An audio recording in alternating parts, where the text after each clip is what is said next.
자, 이 분자 이름은 메테인. 얘는 얘는 암모니아. 얘는 메테이놀. 얘는 그냥 뭐 HF라고 하고 뭐냐면 하이드로진 플로라이드 뭐 이렇게 부르기도 하는데 여기서 어떤 생각을 해보려냐면 요 수소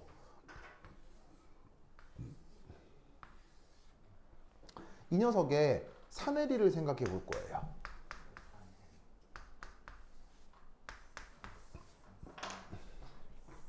그러면 여기에 있었던 탄소, 수소, 질소, 수소, 산소, 수소, 플로라인, 수소의 전자쌍이 여기 이렇게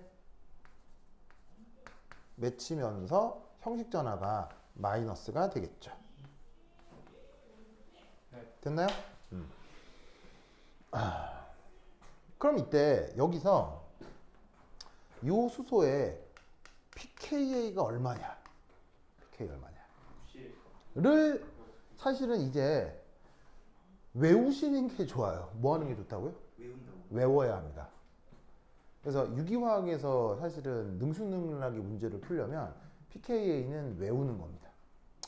그래서 메테인에 붙어 있는 수소의 pKa는 60 정도입니다. 근데 이 60을 약간 광범위하게 생각해서 여기 이 탄소가 혼성 오비탈 sp3 혼성을 할 때 pKa가 60이다. 이렇게 일반화하셔도 돼요. 아시겠죠? 탄소가 sp3 혼성을 할 때 수소의 pKa는 60입니다. 알겠죠?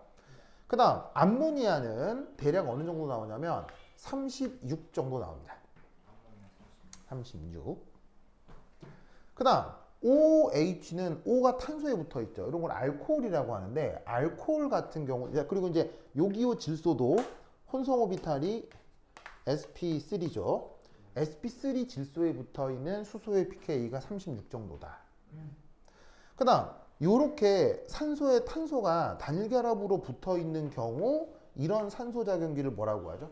탄소 산소 결합이 있는 경우 이런 걸 알코올이라고 하죠. 그래서 탄소하고 산소가 단일결합으로 붙어 있습니다. 그럴 때 알코올에서 수소의 pKa는 16 정도입니다. 에탄올이 네. 사람 손에 그냥 닿으면 많이 아파요? 네? 그 에탄올 있잖아요. 에탄올이요? 에틸알코올이요. CH5O. 에탄올이는 먹기도 하는데요? 그게 99%가 네. 손에 닿으면 다치기도 하나요? 아니요? 이왜 다쳤어? 너 왜 다쳤지? 따던데? 그때 오늘 되니까 나왔어. 예, 네. 실험하다가 네. 했는데 네. 다치셨더라고요. 뭐에 닿았는데요? 99% 에틸 알코올에 닿았습니다. 에틸 알코올이에요? 손 녹은 거야? 아니지. 뭐 어떤 느낌이 봐? 다른 그냥 살짝 따갑고 말렸는데. 따라 살짝 붓지 않을까요? 아빠가 붓기도 먹었지. 부었다고요? 그냥 이 상태에서 뭐 닿아서 그런 거 아니야? 알코올이 닿아서 붓는 경우는 알러지 반응밖에 없는데. 너 술 못 먹겠다. 안 된다. 혹시 되게 어른들 중에 술 못 자시는 분들 있어요? 어머니 아버지가 술을 엄청 잘 드십니다. 잘 드세요? 그럼 그것도 아닌 것 같고. 할아버지 이건 그건 아닌 것 같고. 어? 신성하면 나중에 술 게임 못하니까. 진짜 그거 실험실에서는 알코올이었어요? 아세톤 아니고요? 쌤이 라벨을 잘못 붙인 건가? 아세톤 아니고. 술을 산 거. 아 월세를 산 거지. 그래요? 알코올은 특별한 게 없는데. 뭐 물론 실험용 알코올에는 에틸 알코올에는 그 먹는 걸 방지하기 위해서 거기다가 못 먹게 구토제를 타두거든요. 그러니까 실험용으로 사용하는 에틸 알코올은 에탄올이 아니었나? 그 에탄올 맞아. 에탄올 맞지? 거기 이제 구토제를 타두기 때문에 그거에 대한 알러지 반응인가? 안돼. 김세진이 맞아서 네. 올라온 거 아니야? 이거 줄 가능성이 이렇게 못 만지겠어요. 네. 위험한 얘기 못 만지겠어. 그 에틸 알코올의 피부 스킨 이리테이턴트는 그런 거 거의 잘 없는데. 뭐 여하튼 뭐. 그 술을 알코올 음료하잖아요. 네. 에탄올이 있는 거잖아요. 네. 메탄올 넣은 것도 알코올 음료로 얘기해도 돼요? 아니요. 음료의 알코올은 오직 에틸 알코올만 가능합니다. 다른 애들은 먹으면 좆됩니다. 소독제. 다음에 예를 들면 알코올 음료. 얘 같은 거 처먹으면 실명합니다. 아 그러네. 이런 거 먹으면 실명합니다. 큰일 납니다. 제 실험 제가 썼어요. 그래요? 예. 그래서 에틸 알코올만 먹을 수 있고 나머지는 먹으면 큰일 납니다. 절대 먹으면 안 됩니다. 자, anyway. 그 다음 여기에 있는 요 HF 그냥 뭐 할로젠에 붙어 있는 수소인데 얘는 그냥 할로젠이라고 합시다. 그럴 경우 요 수소의 pKa는 쟤는 내가 잘 외우고 있지는 않은데 한 3에서 4 정도 됩니다. 사실 이런 건 굳이 외울 필요는 없어요. 굳이 외울 필요는 없고 뭐 여하튼. 그러면 이때 여기서 잘 봅시다. pKa는 클수록 생산이에요? 작을수록 생산이에요? 작을수록 생산이죠. 그럼 이 말은 무슨 말이다? 아래쪽으로 내려올수록 산송도가 커진다는 뜻입니다. 알겠죠? 아래쪽으로 내려올수록 산송도가 커진다. 알겠죠? 오! 그러면 이때 여기에 있는 탄소, 질소, 산소, 플로라이드의 관계를 한번 생각을 해보면 탄소, 질소, 산소, 플로라이드의 공통점은 서로 주기율표상에서 어떻다? 같은 주기상에 있죠. 네. 같은 주기상에 있으면서 탄소, 질소, 산소, 플로라이드 순으로 어떤 일이 벌어지느냐? 전기 음성도가 커진다라는 걸 알 수 있다는 얘기죠. 맞습니까? 그거를 말로 이렇게 적어둔 거예요.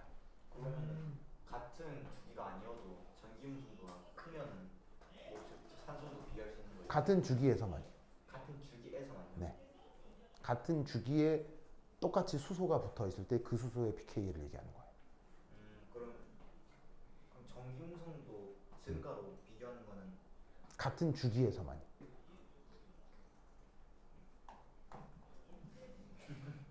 주기가 달라지면 맞아 떨어질 수도 있고 틀릴 수도 있어요. 그럼 그런 거는 비교를 못 하는 거죠. 네. 즉 같은 주기에서만 이 설명이 효과가 있다고요.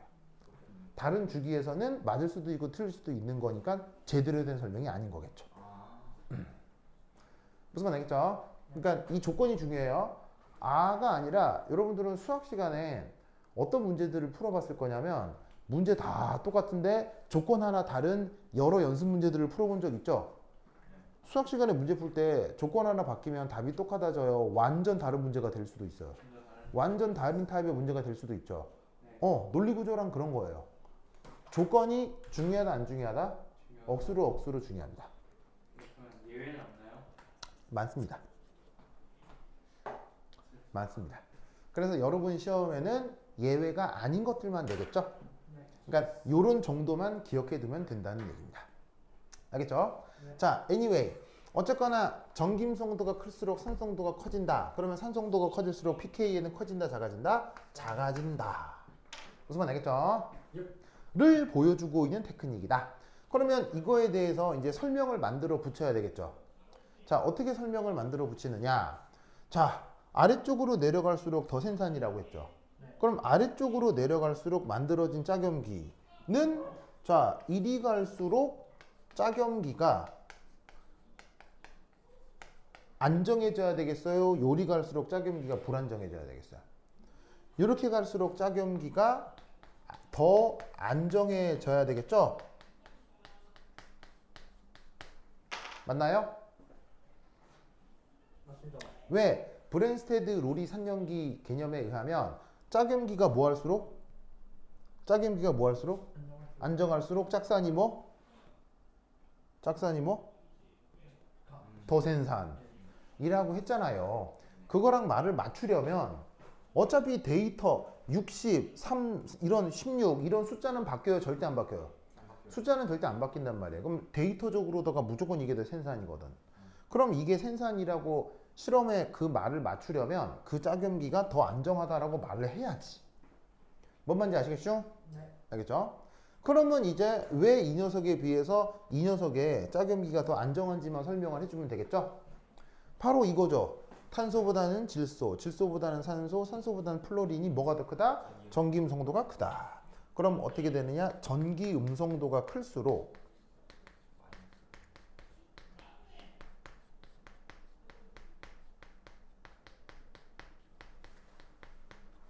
저 마이너스 전하를 이렇게 설명을 하는 거예요. 핵 쪽으로 끌어들인다라고 생각하는 거예요. 그래서 정전기적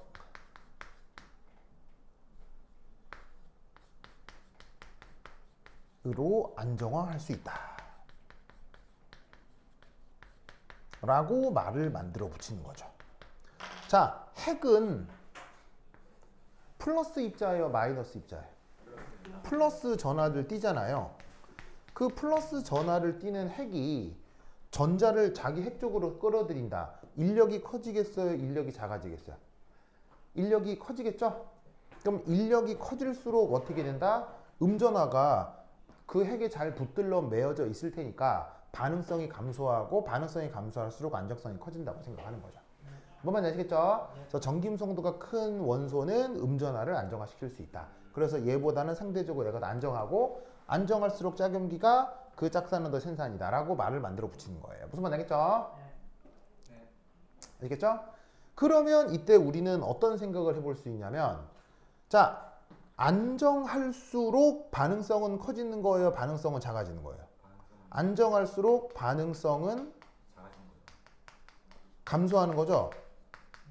아까 얘기했죠? 안정할수록 변하려고 해요, 안정할수록 그 상태를 유지하려고 해요? 안정할수록 그 상태를 유지하려고 하니까요. 그러면 이 네 개 중에서 반응성이 제일 큰 음이온은 누굴까요? 얘겠죠? 무슨 말 알겠어요? 불안할수록 반응을 많이 할 테니까요. 그래서 어떤 생각을 해볼 수 있냐면, 이 상태에서는 위로 갈수록 염기성이 커집니다.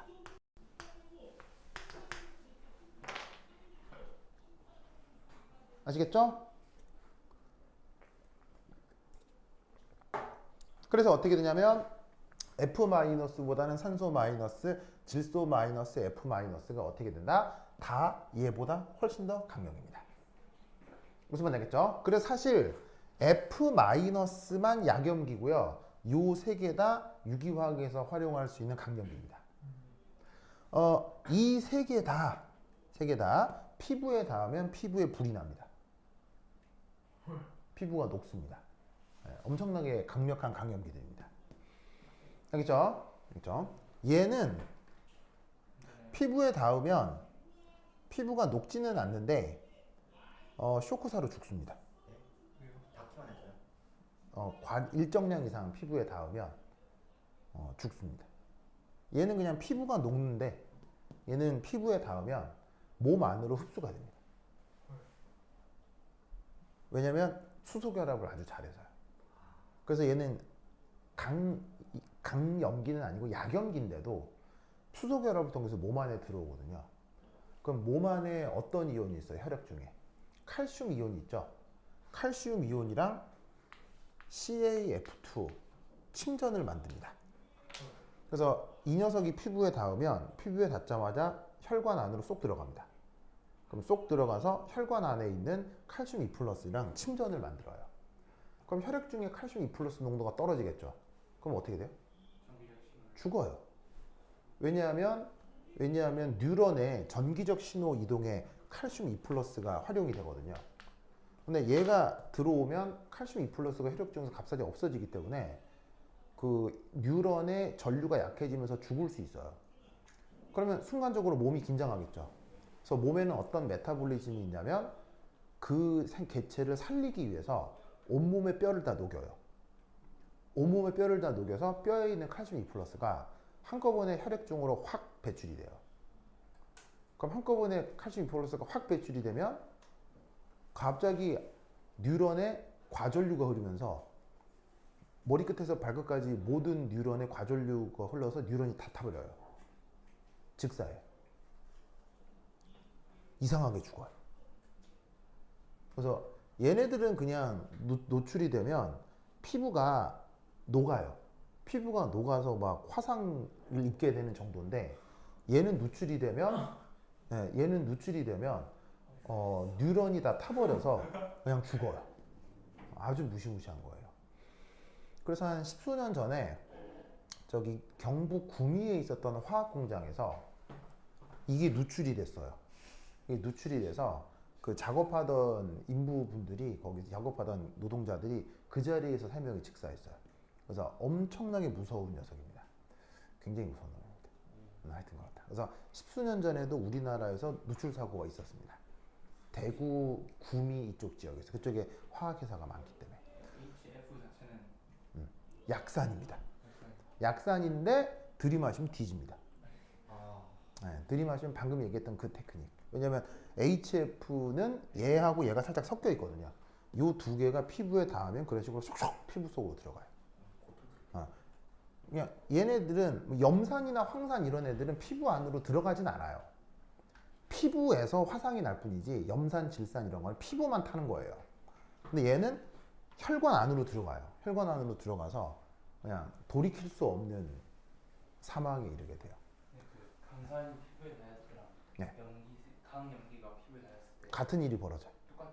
네, 결론적으로 아픈 건 똑같아요. 그리고 상해도 똑같아요. 결론적으로 뭐가 되냐면 화상 입은 거랑 똑같은 일이 벌어져요. 하여튼 그렇습니다.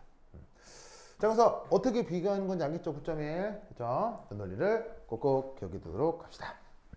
오케이, 됐다. 그러면 한 10분 쉬었다 하도록 하겠습니다. 환실 갖다 세요. 생 황산에 고무 장갑이 있는 누굴 같아요? 고무장갑은 안 녹아요.